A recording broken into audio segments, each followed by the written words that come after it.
Hi, everyone. Andrea here. So I'm going to be doing weekly, I guess you could say vlogs about specifically fear. My name is Andrea, and I am your fairy godmother who grants wishes into reality. But really, the most important thing is the main focus is fear. Fear is an emotional attack on your soul. Ouch. Oh my God. It prevents peace, ease, calm, flow, wealth, health, and abundance to flow to you. So we're going to learn how to make space for the good that you desire. Because can you imagine your heart desires something and there's something getting in the way? You may do all the affirmations and all those things, but damn, it's just kind of like, whoa, what is going on? So it takes a lot of courage. Trust me, I know. A lot of courage to be vulnerable, to be open. But what you're really doing is you are saying yes to you and your purpose on this earth. Maybe it got dimmed, maybe it got quiet, maybe it got like obliterated from life experiences. And that's where I'm here to help. So I'm going to give a little bit of story behind my relationship with fear, because I definitely had a good one for a very long time. And shocking, it started from when I was a child. Wow. So in my home environment, oh man, it was scary every single day. Every single day. There was not a day that I was not walking around going, I'm scared. I wanted to run away, run away, run away. But as a child, what options do you have? Not a whole lot. Not going to go very far. But man, did my body feel so uncomfortable being myself. Oh, yes. So my mom was the one that was dealing with so much fear that it obliterated, literally in a catastrophe, well, in a huge catastrophe upon my soul. So a couple of experiences that were really defining moments is she had me kill kittens. She did. I don't know why. I don't know what her purpose was for that. Asking a child to, well, to take this action. I must admit, even to this day, seeing something die is, well, I can't watch it. Seeing something suffer, I can't watch it. It is a permanent trauma in my soul. Does it affect me every day? No, not even close. But I find, especially with animals, it's very, very, very difficult for me. Very, because they're helpless. And as a child, I definitely felt helpless. Yes. So the things that happened was emotional and physical attacks pretty much daily. Yeah. The list is huge. And because my self-worth was so low, I failed everything. Well, there was a few moments, there was like these little tiny things that would show up that I'm like, wow, self-validation. Yeah. I studied the piano for a very, very, very long time, and I do love the instrument. And there was another defining moment where I did take a piano exam and a miracle happened. I did well. I did really well. And wow, did that feel amazing. But my lovely mom, dealing with so much toxicity, said, referring to herself, I'm the one that got the mark because I paid for it.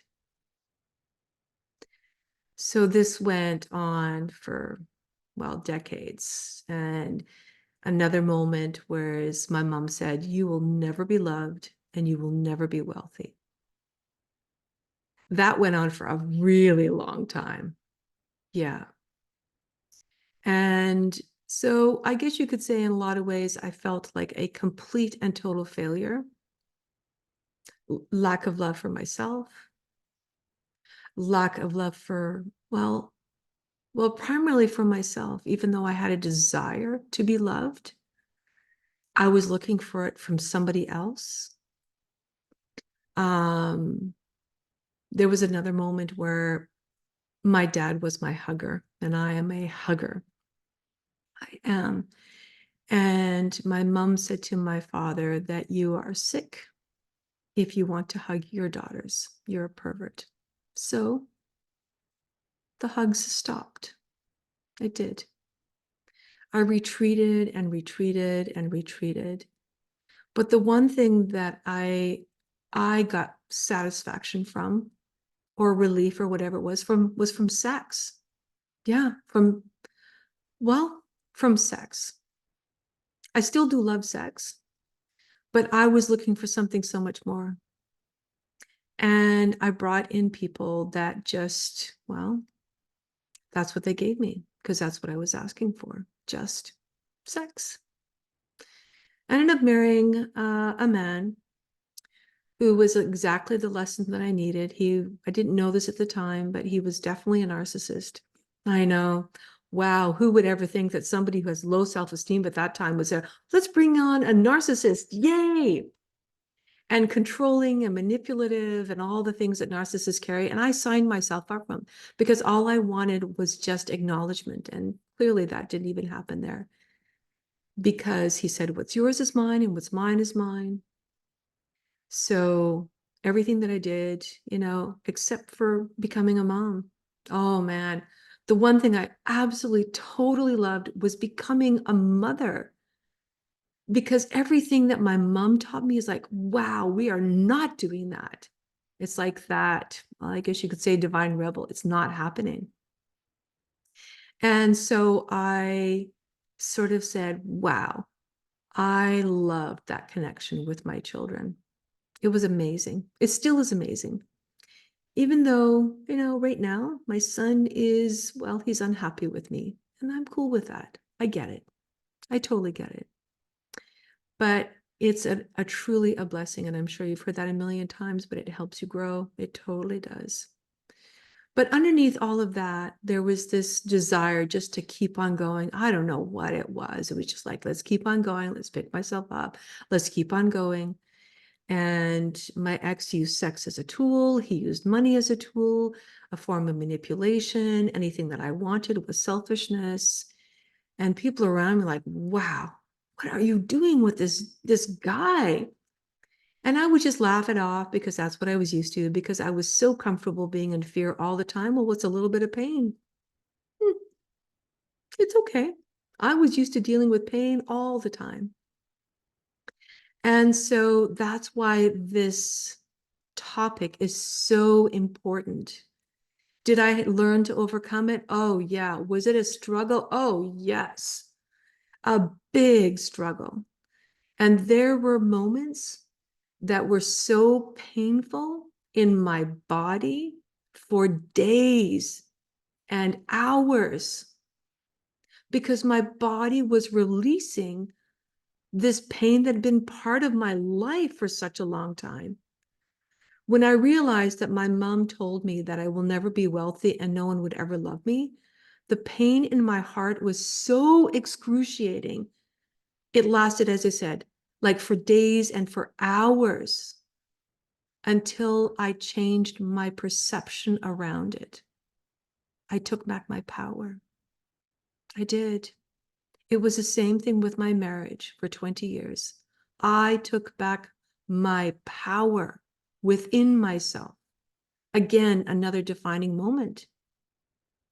I was preparing for a performance, a piano performance. I was doing Chopin. I actually had a lot of self-love that particular year. I said, time. I looked at myself and I said, I've lost myself. I put on a lot of weight because I still love food, but food became well, an addiction. It did. There was no sex happening in my life. So I said, well, what's the next best thing? Let's go ahead and self-sabotage with lots of yummy food. So I just filled my body with lots of food and got really fat until I said enough. So that's when I started to move again and take care of my soul. Well, take care of my being, I guess you could say. But this again defining moment, here we are leading up to this incredible evening. I went out and bought myself a gown, not a dress, a gown. Was so excited about this gown when I brought it home, was excited to share this with my husband at the time. And he goes, you wasted my money. It's a burlap rag. Take it back. That was his response. But I had beautiful people around me. And there was a woman who said, we are going to make you so beautiful. You are going to shine. I mean, that's what their intention was. She was a woman who owned high-end fashion boutiques all over Europe.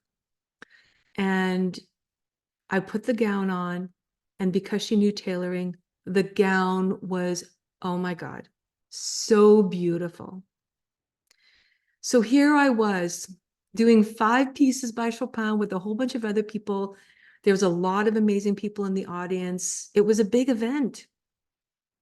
And I organized having fundraising going on and inviting guests and doing all that kind of stuff. And we needed to go out and celebrate. We need to go out and celebrate. But my fabulous ex said, no, you are going home and cleaning the kitchen. And everybody followed. Everybody said, okay, except for the people said, no, we're going out. So they went out and we went home. And he goes, well, we can just, have some, milkshakes or something. And I went, okay. And that was that moment that I said, I'm done. Just to kind of a bit of a backup. This man in my life at the time, I think he emptied the dishwasher once out of the 20 years we were married. Yep, just once. And he thought it was a big deal. Yeah, that was kind of like my relationship with him. So that morning I woke up. I was a runner at the time. I think it was 4 o'clock in the morning. I got my shoes on. I went for a run. I said, that's it. I'm done. I'm finished. And that's when I took back my power. I totally did.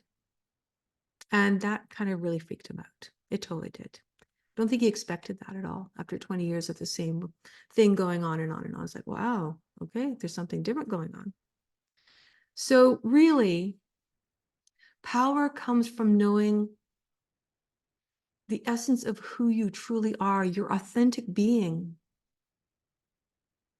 It is. Fear blocks that. It does.